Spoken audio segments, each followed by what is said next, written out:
District bar association Udhampur पिछले मते ध्याड़े थमां सरकार के फैसले खिलाफ हड़ताल करा करदी है।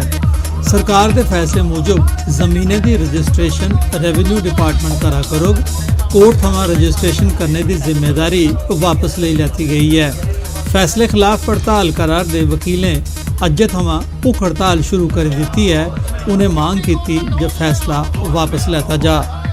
आगाह करना चाहना थोड़े चैनल के माध्यम ने कि अगर साड़ा मसला जल्द को जल्द हल नहीं किया तो साड़ी जी एजिटेशन है रोड पर नहीं चली है और उग्र हुई है, जिहदा खामियाजा सेंटर इसी स्टेट गवर्नमेंट की सेंटर गवर्नमेंट भुगता हुए।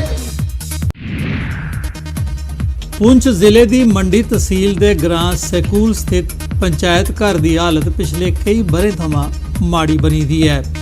एक पासे पंचायत घर का एक हिस्सा ते थम ढेई पेदे ते दूए पासे पंचायत घर च गंद दा अंबार लगे दा है।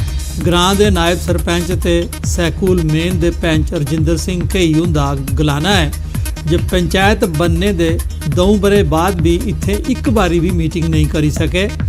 2 बारी आयोजित बैक टू विलेज अभियान दौरान भी पंचायत घर थमां कोई लाह नहीं चुकया जा सकिया।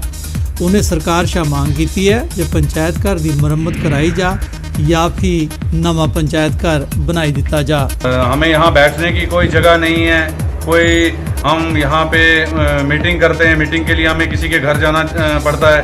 मैं इसलिए गवर्नमेंट से ये अपील करता हूँ कि इस पंचायत घर को फौरी तौर पे या तो रिपेयर किया जाए, अगर ये यहाँ रिपेयर नहीं हो सकता, यहाँ नहीं बन सकता है, टेक्निकली ये जगह ठीक नहीं है, तो इसको हमारे पास गवर्नमेंट लैंड ऑलरेडी मौजूद है। आपने देखा होगा अंदर कितनी गंदगी है इसके, तो हमें काफ़ी ज़्यादा प्रॉब्लम्स हैं। मेरी गवर्नमेंट से ये अपील है कि इसको फौरी तौर पे हाथ में लिया जाए और या तो पंचायत घर दूसरी जगह बनाया जाए।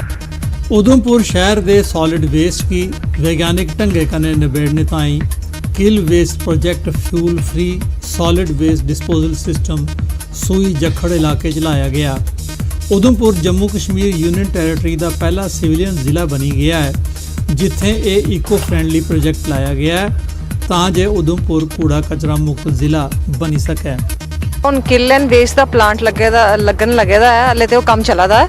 ਉਹਦੇ ਕਰਨੇ ਬਹੁਤ ਫਾਇਦੇ ਹੋਣੇ ਨੇ ਕਿ ਤੁਸੀਂ ਸ਼ਹਿਰ ਦਾ ਜਿੰਨੀ ਗੰਦਗੀ ਹੈ ਉਹ ਸਾਰੀ ਇੱਥੇ ਇੱਕ ਜਗ੍ਹਾ ਸੁੱਟਾ ਦੇ ਬਾਹਰ, ਸ਼ਹਿਰ ਦੇ ਬਾਹਰ 1 ਕਿਲੋਮੀਟਰ ਅੱਗੇ ਸੁੱਟਾ ਦੇ, ਪਰ ਉਹਦੇ ਕਰਨੇ ਇੰਨੀਆਂ ਬਿਮਾਰੀਆਂ ਆ ਰਹੀਆਂ ਤੇ ਜਿਹੜਾ ਹੁਣ ਕਿਲ ਐਂਡ ਵੇਸਟ ਲੱਗਾ ਦਾ ਉਹਦੇ ਵਿੱਚ ਹੁਣ ਜੀਆਂ ਸਾਰਾ ਕਚਰਾ ਉੱਥੇ ਸ਼ਹਿਰ ਦਾ ਸੁੱਕਾ ਕਚਰਾ ਉੱਥੇ ਜਾਣਾ, ਫਿਰ ਉਹ ਸਾਰਾ ਜਲੀ ਆਣਾ, ਜਲਨੇ ਦੇ ਬਾਅਦ ਉਹ ਸਵਾਹ ਰਹੀ ਯਾਨੀ ਸਵਾਹ ਵੀ ਸਾਡੀ ਕੰਮ ਆਈ ਯਾਨੀ ਖੇਤਾਂ 'ਚ ਤੇ ਉਹਦੇ ਕਰਨੇ मैं आखनी है बहुत ही फायदा।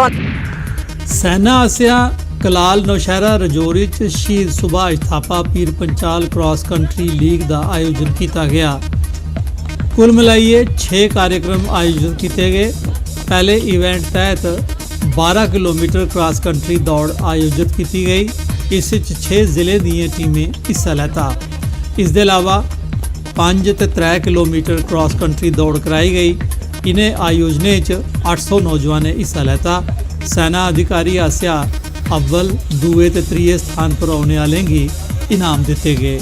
हमें यहाँ का अखनूर सैक्टर के शुभ मेमोरियल इंटरनेशनल स्कूल एस्कॉन अस्पताल आसिया फ्री आर्थोपैडिक कैंप लाया गया।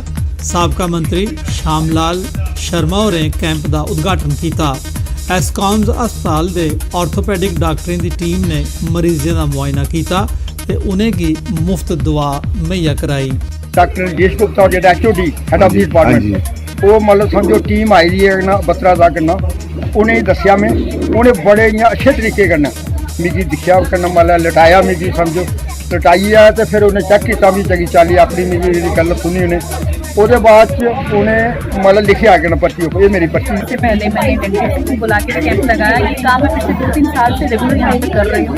ये मेरा सौभाग्य है कि मैंने एक अपॉर्चुनिटी मिली डॉक्टर राजेश गुप्ता के साथ लिंकअप बनाने की। उन्होंने मुझे बोला कि हमें अखनूर में कैंप लगाना है, तो मैंने विदाउट एनी हेजिटेशन उनको रिस्पॉन्स भी दे दिया कि आप मेरे स्कूल में आके इस का ऑर्गेनाइज करिए अखनूर में आके।